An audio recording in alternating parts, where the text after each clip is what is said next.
Assalamualaikum Football United, ringan amatiran ala gua. Review pertandingan Piala Dunia Qatar 2022 hari ini. Ada 4 pertandingan. Gua awali langsung dari pertandingan yang baru saja selesai. Ini hari Selasa malam waktu Eropa.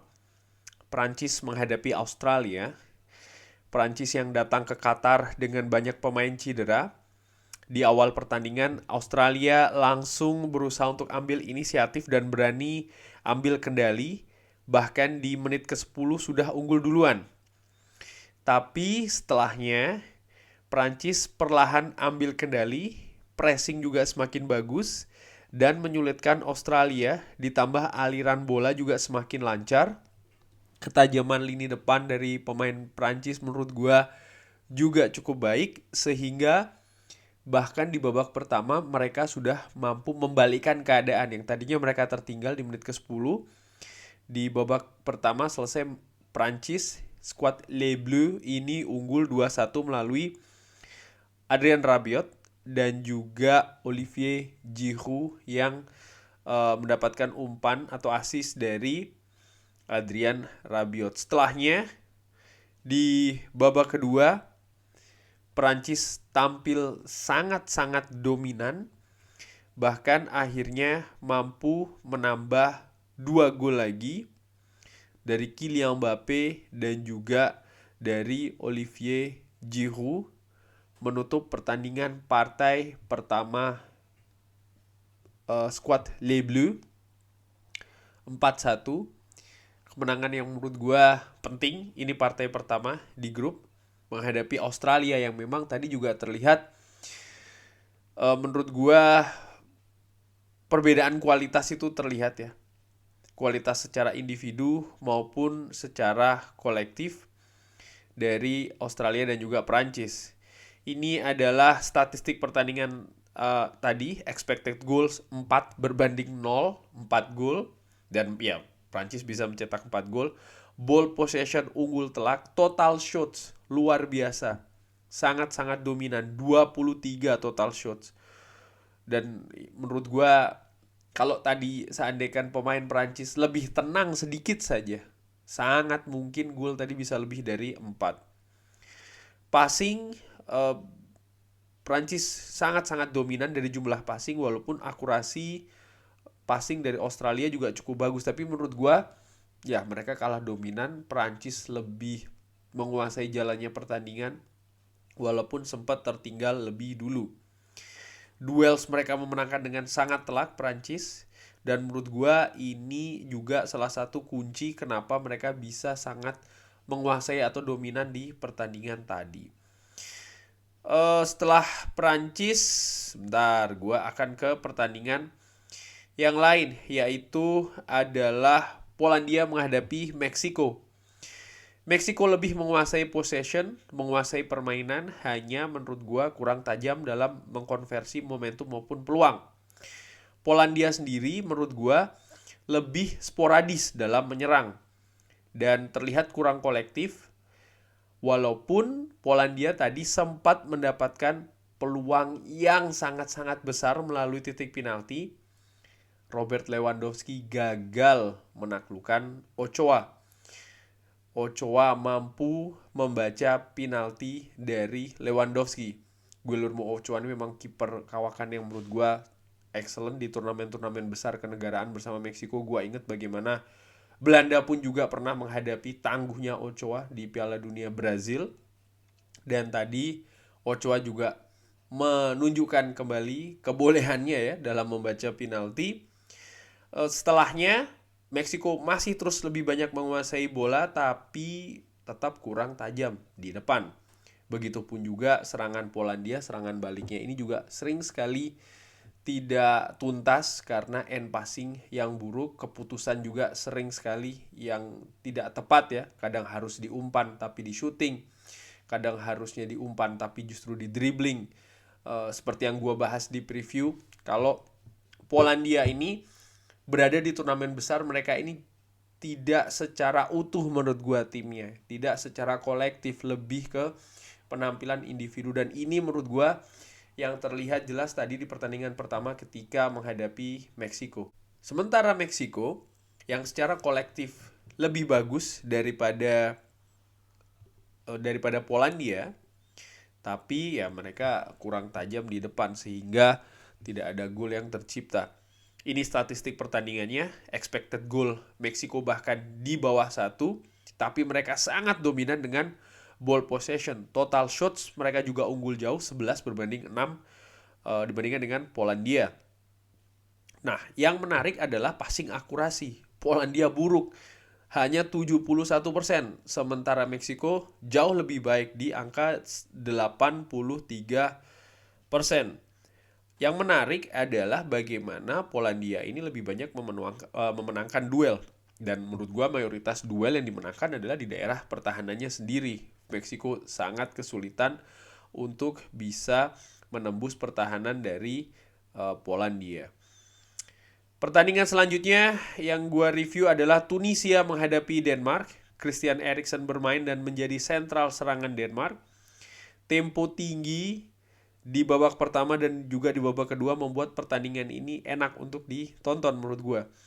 Denmark lebih pegang possession walaupun Tunisia juga dengan bertahan dengan tangguh dan sempat beberapa kali melakukan counter attack transisi yang cepat. Sempat ada gol dari Tunisia tapi dianulir.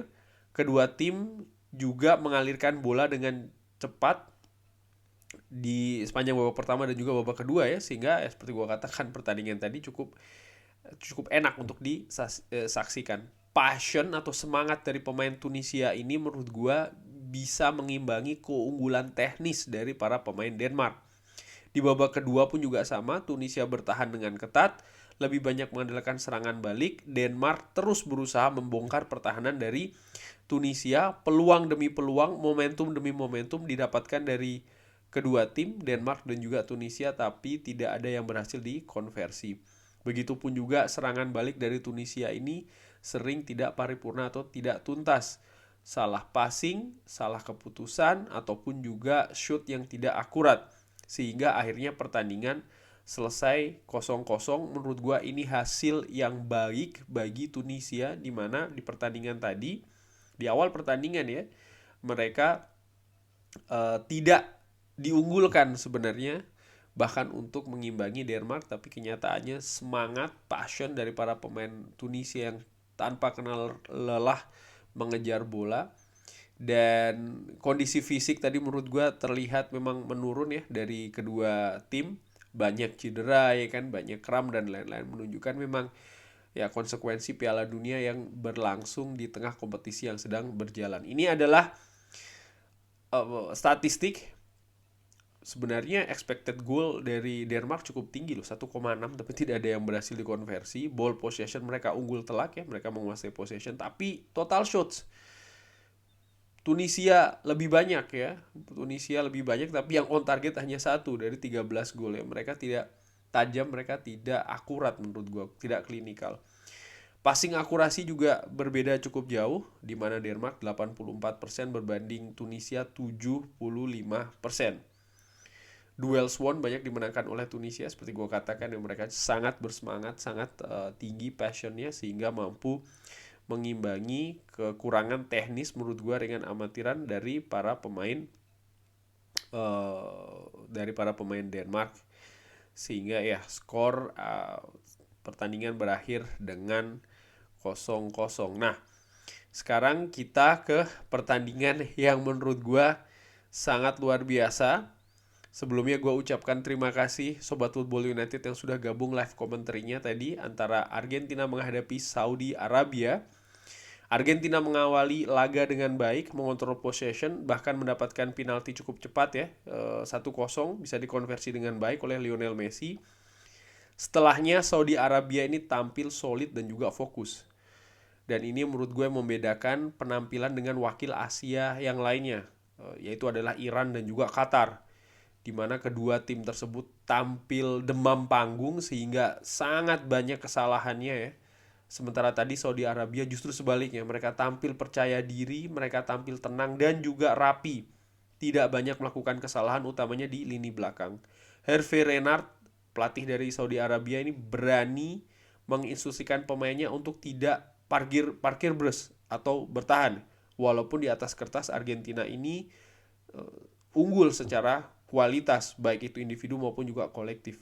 Pressing dari Saudi Arabia juga sangat baik. Pengawalan ketat terhadap pemain-pemain depan Argentina ini membuat sulit Argentina bisa berkembang.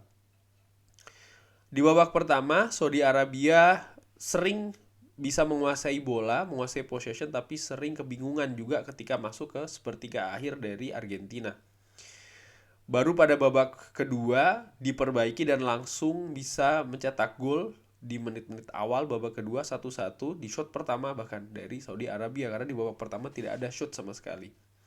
Bahkan setelahnya dari momentum pressing dan transisi yang cepat, Saudi Arabia bisa membalikan keunggulan 2-1. Setelahnya Argentina ini justru yang bermain pragmatis. Mereka lebih banyak mengandalkan bola-bola direct maupun juga aksi-aksi individu. Sementara di sisi lain, Saudi Arabia ini solid sekali di lini belakang. Sehingga Argentina tidak banyak dapat momentum. Di babak pertama sebenarnya ada solusi, dan ini gue sampaikan tadi di live commentary, kalau Argentina sering melancarkan true pass. Jadi ada pergerakan dari pemain ya, behind the ball, yang menurut gue ini bisa dilanjutkan di babak kedua. Memang di babak pertama sering gagal karena terjebak offside. Pemain belakang dari Saudi Arabia juga cukup cerdik ya. Tapi menurut gue ini bisa jadi solusi sebenarnya. Yang di babak kedua sayangnya tidak banyak dilakukan. Akhirnya Saudi Arabia menang 2-1. Menurut gue ini merupakan sejarah bagi Saudi Arabia. Bahkan kabarnya keesokan harinya ini menjadi libur nasional. Luar biasa memang, karena ya seperti gue katakan ini sejarah bagi Saudi Arabia. Setelah beberapa penyelenggaraan Piala Dunia mereka selalu jadi bulan-bulanan, tapi mereka kali ini mampu menang menghadapi tim favorit, bahkan tim yang tim yang juga diunggulkan menjadi juara dunia kali ini dengan ikonnya Lionel Messi dengan skor 2-1. Sekaligus juga mematahkan rekor Argentina yang tidak pernah kalah dari tahun 2019 bulan Juli. Ketika itu mereka kalah menghadapi Brazil, tapi kali ini luar biasa memang penampilan dari Saudi Arabia, sehingga ya mereka membuka lebar peluang untuk bisa lolos ke babak selanjutnya. Bagaimana dengan Argentina? Apakah dengan kekalahan ini maka selesai turnamen ini buat Argentina? Menurut gue tidak. Karena di turnamen besar seperti Piala Dunia maupun juga turnamen-turnamen yang lain, memang laga pertama itu sering sekali sulit ya, terutama bagi tim-tim unggulan. Ada faktor adaptasi, ada faktor penyesuaian di sana dan lain-lain. Begitupun juga Saudi Arabia. Belum tentu juga mereka juga akan konsisten seperti ini, dan ini akan jadi PR besar bagi pelatihnya Hervé Renard. Argentina sekarang dengan posisi yang kurang baik ya, mereka harus bisa memetik hasil maksimal di 2 pertandingan sisa menghadapi Meksiko dan juga Polandia. Apakah ini hal yang mungkin? Menurut gue bisa saja terjadi kalau mereka bisa bounce back, tidak terus terpuruk ya, terutama secara mental, karena di turnamen besar seperti Piala Dunia, mental tim kolektif ini sangat-sangat berpengaruh. Oleh karena itulah mereka harus segera bangkit. Ini adalah statistik pertandingan tadi, expected goal.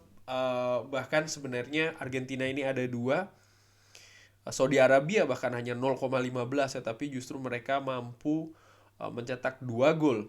Total shots 15/3, possession dikuasai oleh Argentina secara mutlak. Dan passing akurasi sebenarnya Saudi Arabia ini sangat buruk ya, 68% berbanding dengan Argentina 85%. Tapi banyak momentum-momentum efektif, terutama terciptanya 2 gol tersebut dari Saudi Arabia. Saudi Arabia juga sebenarnya secara duels, baik itu aerials maupun juga duel ya, mereka tidak begitu banyak menang, tapi lebih ke momentum menurut gue. Lini belakang Saudi Arabia tampil kokoh, tackling, interception dan juga clearance bisa dilihat ya, mereka sangat unggul. Dan kalau menurut gue ada sisi perpaduan sih antara memang Saudi Arabia tampil lebih rapi, lebih solid, dan juga sisi keberuntungan di mana mereka bisa secara efektif menemukan dua momentum dan mereka mampu mengeksekusinya dengan baik. Di mana di sepanjang babak pertama mereka bisa mengimbangi lini tengah, tapi mereka kesulitan untuk bisa masuk ke sepertiga akhir ke sepertiga akhir pertahanan dari Argentina. Tapi di babak kedua mereka memperbaiki hal tersebut. Setelah mereka unggul 2-1, nah mereka baru perlahan-lahan Hervé Renard ini menginstruksikan pemainnya untuk lebih banyak berkonsentrasi di lini belakang, yang menurut gue juga masuk ke akal. Sekali lagi, ini merupakan sejarah bagi Saudi Arabia, kemenangan yang sangat-sangat besar dari Argentina. Kita lihat bagaimana kiprah dari kedua tim ini di pertandingan-pertandingan selanjutnya. Di grup C, posisi di grup C, Saudi Arabia memimpin sekarang, lalu diikuti oleh Polandia dan juga Meksiko. Argentina ada di posisi paling bawah. Setelah ini Argentina akan menghadapi Meksiko. Ini partai yang jadi penting bagi Argentina untuk menjaga kemungkinan atau peluang untuk bisa lolos. Sementara di grup D, grupnya Prancis ya. Di grup D, Prancis ada di posisi paling atas dengan nilai 3, lalu Denmark, Tunisia, dan juga Australia. Menurut gue Australia ya kekalahan telak tadi agak mungkin jadi tantangan ya mereka untuk bangkit. Tinggal bagaimana Denmark dan juga Tunisia ini mampu meraih poin di pertandingan selanjutnya. Prancis setelah ini akan menghadapi Denmark, lalu setelahnya akan menghadapi Tunisia. Kurang lebih demikian review pertandingan hari Selasa waktu Eropa. Terima kasih sudah menyaksikan. Jangan lupa like, subscribe. Wassalamualaikum warahmatullahi wabarakatuh.